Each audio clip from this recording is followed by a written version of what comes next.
Hello everyone, welcome to my video. Episode start करने से पहले अगर आप लोग मेरे चैनल में नए हो तो चैनल को सब्सक्राइब जरूर कर लेना। तो अभी के एपिसोड की स्टार्टिंग में दिखाया जाता है थोम को कॉल करती है। थोम बोलता है कि मैं तुम्हारे घर के सामने आ रहा हूँ तो बाहर निकल जाओ, मैं नहीं चाहता अंदर जाना। और बाहर जाने वाली थी तभी नाई उसे मिल जाता है। नाई पूछता है तुम कहाँ जा रही हो। तभी उसे इग्नोर करते वहाँ से जाने वाली थी। नाई उसे रोक लेता है और वो बोलता है कि मैंने नहीं बताया मॉम को तुम्हारे सीक्रेट के बारे में, उन्हें कैसे पता चला। तभी जो नाई था इसकी बातें सुनने के बाद बोलते हैं कि मुझे एक बात बताओ, मेरे सीक्रेट के बारे में बस 3 लोगों को पता था, अगर तुमने नहीं बताया था किसने बताया।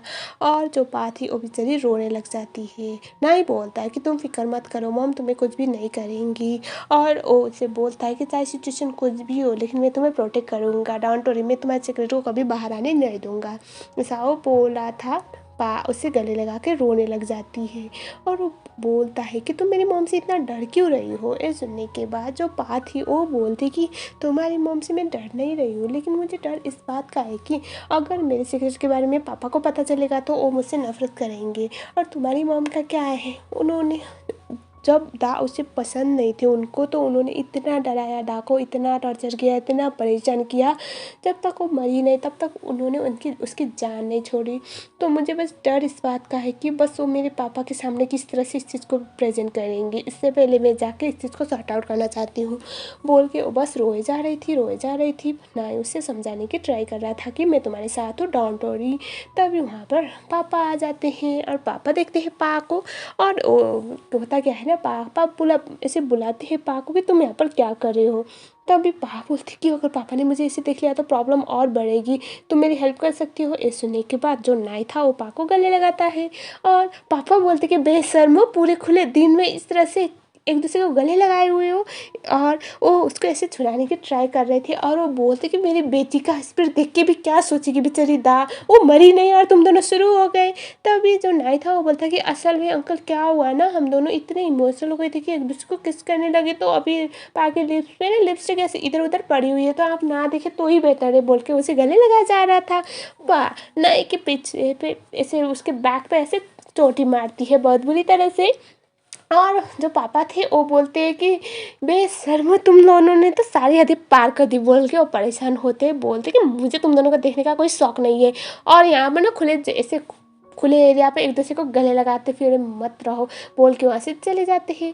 जो थी वो बोलती कि मेरे लाइफ में इतने सारे प्रॉब्लम है कि साथ में क्यों आ रहे हैं, एक गया नहीं दूसरा आ जाता है, बोल के वो परेशान हो रही थी। वहाँ से जाने वाली थी तभी नाई उसे रोक लेता है और वो बोलता है कि मुझे तुमसे कुछ और बात करनी है। पूछते क्या, तभी नाई बोलता है कि मुझे लगता है अब हमें डिवोर्स की बात करने का वक्त आ गया है। और बाहर जाके बात कर रहे बोलता है। हमें फिर से सीनशिप दिखाया जाता है जहाँ पर थोम बाहर कार में उसका वेट कर रहा था। जाती है नाई की गाड़ी से उतरती है और वो बोलती है कि असल में मुझे अभी नाई के साथ जाना है, तो क्या हम फिर कभी बात करें। ये सुनने के बाद थोम बोलता है कि मुझे लगता है वो बस तुम्हें और मुझे साथ में जाने ना देने के लिए कोई बहाना कर रहा है। तभी बोलती कि ऐसी बात नहीं है, वो असल में मुझसे डिवोर्स की बात करना चाहता है, हम दोनों डिवोर्स लेने वाले, तो आई थिंक मैं उसके साथ जाऊँ या फिर अगर तुम्हें बुरा लगेगा तो मैं तुम्हारे साथ जा सकती हूँ, हम फिर कभी बात करेंगे डिवोर्स के बारे में, ऐसा वो बोलती है। तभी जो थोम था वो बोलता कि नहीं कोई बात नहीं, हम उस बंदे के घर पे कल जाएंगे, तुम एक काम सेटल डाउन करो, बोल के वो उससे भेज देता है। और उसके बाद जो थोम था वो पापा के पास आके इसके बारे में बता देता है। ये सुनने के बाद जो थोम को देखते हुए पापा बोलते कि पर ऐसा कैसे हो सकता है, उन दोनों ने कल ही तो किस किया था, ऐसा वो बोलते हैं। तभी थोम बोलता है कि किसने किसको किस किया। तभी जो पापा थे वो बोलते कि नहीं मैं तो ऐसे ही बकबक कर रहा था, ऐसा वो बोलते हैं। और उसके बाद पापा बोलते हैं कि वो दोनों डिवोर्स ले रहे हैं। ये सुनने के बाद होम बोलता है कि अंकल एक काम करते हैं ना, अगर उन दोनों का डिवोर्स हो जाता है तो मैं यहीं पर शिफ्ट हो जाता हूँ और मैं प्लान करूँगा मुझे को कैसे प्रपोज करता है, और क्या आप मुझे डाउरी का अमाउंट बोल सकती है ताकि मैं इंस्टॉलमेंट में आपको पे कर सकूँ। ये सब बहुत मतलब हम ना काफ़ी खुश होते हुए ये सब बता रहा था। तो पापा बोलते कि रिलैक्स थोड़ा आराम से, इतना ज़्यादा एक्साइटेड भी मत हो, उन दोनों का डिवोर्स अभी हुआ नहीं है, ऐसा वो बोलते। तभी थोम बोलता है कि आपको ऐसा क्यों लगता है, मतलब कुछ गलत हो सकता है। तभी जो पापा बोलते हैं कि देखो बेटा ऐसा है कि नहीं, गलत बंदा नहीं है, बस उसकी बदकिस्मती ये है कि वो मैडम नुआन का बेटा है और दा का पति था। इसके अलावा तो वो अच्छा ही इंसान है और पा के दिल में उसके लिए फीलिंग है, तो मुझे बस उस बात से डर है। तो थोड़ा आप डिवोर्स होने तक वेट करे क्या, ऐसा वो बोलते हैं। ये सुनने के बाद जो थोम था वो बोलता है कि ठीक है अंकल, तब तक हम वेट कर लेंगे। अब सीन शिफ्ट में दिखाया जाता है नाई और पा बातें कर रहे होते हैं। पा नाई से पूछती है कि तुम कल तक तो मुझे डिवोर्स देने के लिए मना कर रहे थे और सडनली डिवोर्स देना चाहती हो, क्या हुआ। ये सुनने के बाद नाई पा को बोलता है कि देखो, मैंने बहुत सोचा, निक्का क्या है, उसे तो हम लोग साथ में मिलकर भी बड़ा कर सकते हैं, उसके लिए कोई प्रॉब्लम नहीं, उसका बेस्ट हम दोनों ही चाहते हैं, लेकिन ऐसा नहीं कि उसके चक्कर में तुम्हारा फ्यूचर ख़राब हो रहा है। मेरी मम तुम्हारे पीछे जान लगा के पड़ी हुई है और तुम अभी छोटी हो, तुम्हारा उम्र ज़्यादा हुआ नहीं है, तुम अभी अभी ग्रेजुएट हुई हो और तुम्हारे साथ ये सब हो रहा है, तो मुझे अच्छा नहीं लग रहा। तो मैं नहीं चाहता कि तुम्हारे फ्यूचर के साथ कुछ उल्टा सीधा हो, इसीलिए मैं तुम्हें डिवोर्स दे रहा हूँ, ऐसा वो बोलता है। पा कन्विंस हो जाती है और उसके बाद नाई बोलता है कि जहाँ तक सवाल है निक का, उसका तो क्या है पापा, तुम जब भी चाहोगे तब भी हमारे घर पे आके उसके साथ खेल सकती हो, हम लोग साथ में मिलकर निक को बड़ा करेंगे, लेकिन इसके चक्कर में किसी और के लिए कोई प्रॉब्लम होना नहीं चाहिए, ऐसा वो बोलता है। पा बोलती है ठीक है। और उसके बाद ये लोग डिसाइड करते हैं कि जब तक सब कुछ फाइनल नहीं होता, पापा या फिर तुम किसी को भी इसके बारे में नहीं बताना, ना ही मैडम नुआन को पता चलने चाहिए। और उसके बाद जो नाई था वो बोलता है कि जहाँ तक तुम्हारा दूसरा सवाल है कि तुम्हारे दिल में रियली फीलिंग है, वो डोंट वरी, धीरे धीरे करके कम हो जाएगा। ये सुनने के बाद पा बोलती कि क्या, मेरे दिल में तुम्हारे लिए फीलिंग, ये कब हुआ। और जो नाई था वो बोलता है कि तुम्हें अपने आप से झूठ बोलने की जरूरत नहीं है, मैंने उस दिन सुना हुआ था, बोल के वो सच बता देता है। वह बोलती है कि क्या तुम्हें ऐसा लग रहा था, और वो उसे सारा सच बता देती है। लेकिन जो नाई था उसे लग रहा था कि पा अपने आप को एम्बैरेसमेंट से बचाने के लिए झूठ बोल रहे, तो वो बोलता है कि तुम्हें झूठ बोलने की कोई ज़रूरत नहीं है। तभी जो पा थी वो बोलती कि ट्रस्ट मी, उस दिन मेरे पापा ऑलमोस्ट मेरा सीक्रेट जानने वाले थे और मैं परेशान हो गई और मुझे पता नहीं चल रहा था कि मुझे एग्जैक्ट क्या करना है, इसलिए मैंने झूठ भी बोल दिया था, सॉरी, ऐसा वो बोलती है। तो नहीं हंसने लगता है और वो ऐसे हंस रहा था, तो पा बोलती कि मतलब तुमने बहुत ज़्यादा ही सोच लिया ना। और नहीं बोलता कि कोई बात नहीं, एटलीस्ट हम दोनों के बीच में जो कन्फ्यूजन था वो तो क्लियर हो गया, ऐसा वो बोल रहा था। उसके बाद नाई वॉशरूम के लिए निकल जाता है, तभी जो जोए थी उसे पा कॉल करती है और उससे सारा सच बता देती है।